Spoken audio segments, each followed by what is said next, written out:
Ayon dito sa lumabas na report mula sa Spin, ay ito raw TNT ay handa nang mag-move on dito kay Mikey Williams. Hindi na nila siguro ito kukunin pa bilang isang player, pero hindi ibig niya sabihin na itong si Mikey Williams ay hindi na makapaglalaro. Tandaan natin, si Mikey Williams ay hindi siya po pwedeng maglaro dito sa Japan at Korea bilang import dahil hindi siya eligible. So ang choice talaga ni Mikey ay either maglaro dito sa PBA o sa MPBL. Ang problema, yung rights niya ay nandito sa TNT. At sa tingin ko, hindi papayag si Mikey na maglaro sa MPBL dahil syempre mas maliit ang sweldo dyan. Ang tingin kong solusyon lang talaga dito ay itong si Mikey Williams ay i-trade na dito sa SMC dahil SMC lang naman talaga ang makapagbibigay ng salary na gusto ni Mikey. Kaya din niyang ibigay ng Converge kung gugustuhin nila, pero ang management mukhang ayaw magbigay ng ganyang klaseng pera. So sa ngayon, ang isang solusyon dyan na nakikita ko, pwede sign and trade. Ang ibig sabihin niyan, pipirma si Mikey Williams ng kontrata dito sa TNT Tropang Giga, pero siya ay ite-trade ng tropa dito sa Magnolia Chicken Templados. Ang pwedeng kapalit ni Mikey Williams ay si Paul Lee o di kaya itong si Gio Halalon. Alam natin na merong risk kapag kinuha ng Magnolia itong si Mikey Williams. Pero sa tingin ko, kung ibibigay ng SMC yung gustong salary nitong si Mikey Williams, ay hindi na ito gagawa ng paraan para makaging isang, sabihin na natin, na abala dito sa kuponan ng Magnolia. Magko-contribute ito ng 100% dyan dahil alam niya ito na ang last chance niya dito sa PBA. Kung makuha ng Magnolia si Paul Lee, itong si Mikey Williams rather, tapos yung problema nila sa scoring. At kung ikaw naman ang TNT, mas mabuti nang makuha mo si Paul Lee kaysa naman basta na lang mawala si Mikey Williams nang hindi ka nakakakuha ng kahit sinong kapalit na sino man. Sinabi ni Coach Yeng Giao na mahihirapan daw sa kanila ang San Miguel Beer. Sinabi ni Coach Yeng sa isang panayam na gusto niyang maramdaman ng SMB yung pressure kapag nilalaro o kaharap itong Rain or Shine Elasto Painters. Ito ay isang best of 7 series at mahaba-haba itong serie na to, sinabi ni Coach Yeng. Inamin niya na sila ang underdog kontra dito sa San Miguel, pero naniniwala siya na magagawa nila to ng paraan at ibibigay nila ang lahat ng kanilang magagawa. Inamin ni Coach Yeng na wala daw siyang pantapat dito kay Junmar Fajardo at kay Terence Romeo. Pero sa tingin ko, itong Rain or Shine actually meron ng mga big men na ngayon na pwedeng magamit kontra kay Junmar.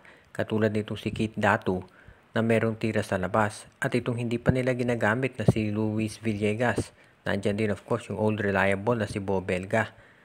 Ang medyo masasabi natin dito, itong Rain or Shine malamang ang gagawing strategy ay pareho noong ginawa nitong Terra Firma Jeep, kung saan itong kanilang center na si Keith Datu ay papabayaan nilang tumira ng mga 3-point shots para ma-draw out ito si Junmar Fajardo.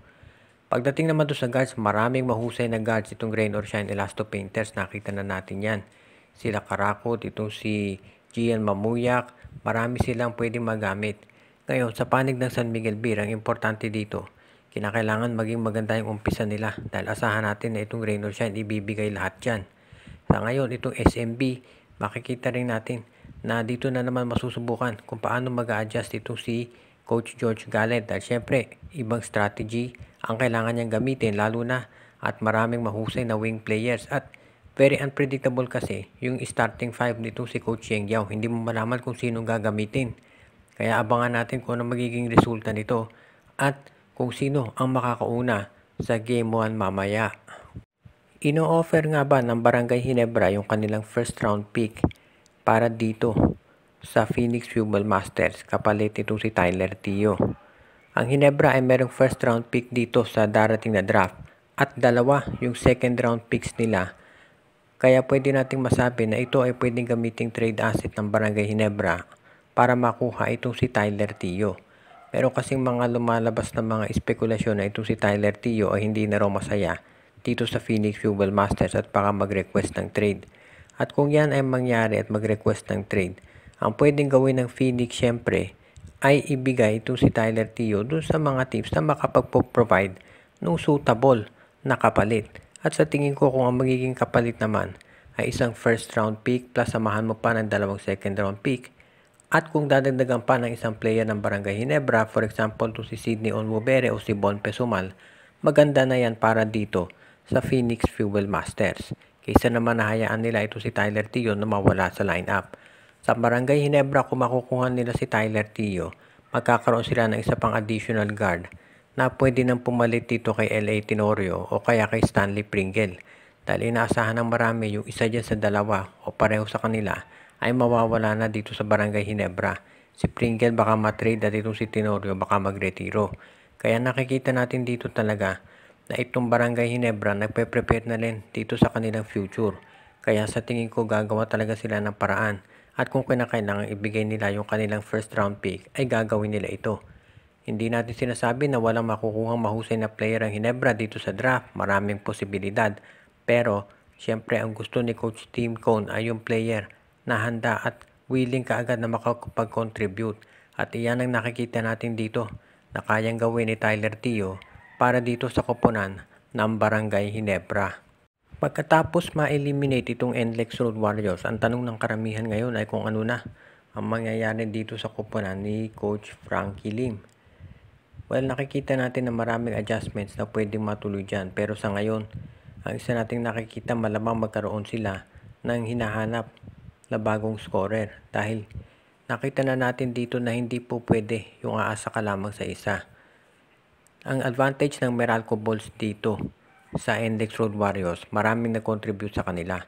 Siguro talent-wise wala sa kanilang makakapantay dito kay Robert Bolick. Pero pag pinagsama-sama mo yung contributions ng ibang players ng Meralco, ay mahihigitan nila yung nagawa ni Bolick. Naka 48 points nga si Bolick nung game 1 pero nanalo pa rin ang Meralco. So ibig nitong sabihin ang basketball ay hindi pwedeng iisang tao lamang. Parang import ang laro ni Bolick pero hindi ito sumapat. Ang problema ngayon ng NLEX, kailangan makahanap sila ng iba pang scorer na tutulong para sila ay makabawi. Dahil syempre nga naman, hindi po pwede na sa isang player ka lang aasa. Maraming pwedeng i-trade dito pero hindi pa natin natitiyak kung sino at kung sino ang matitira dito sa lineup ng NLEX. Dahil alam natin magre-rebuild na itong TNT dahil nag-move on na raw sila dito kay Mikey Williams. So malamang ibig niyan sabihin ay kukunin na nila itong si Robert Bolick.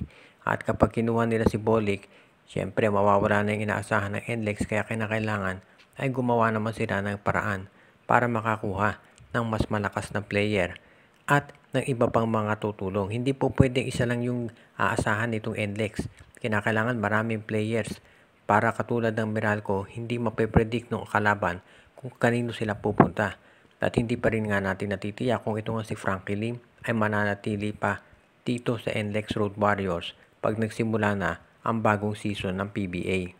Shoutout kay Gerardo Chinco Wangco, Malyari Mascarinas, Joseph Pineda, Donel Santiago, Carl Alarcos, Jason Mendoza, RG Bueno at Dalina family, Ronald Barbosidad, Joshua Giray, Espejo at Rosales family, kay Judy, Edwina, Shaina, Carl, Jaira at Jonah Villarosa, OG, Len Gio at Gia Santillana at Tagle family, Edwin Carmona Jr., Joseph Pineda, Ireneo Salangsang, JJ Sibum, Mike Miradora, kay John Mike Winky, John Ray Mark Isuela, John Mark Cantos, kay Jonald Malyari, Romeo Conchada, Juan Solege, Kuya Mike TV, kay Anthony Alon at sa Anthony Alon family.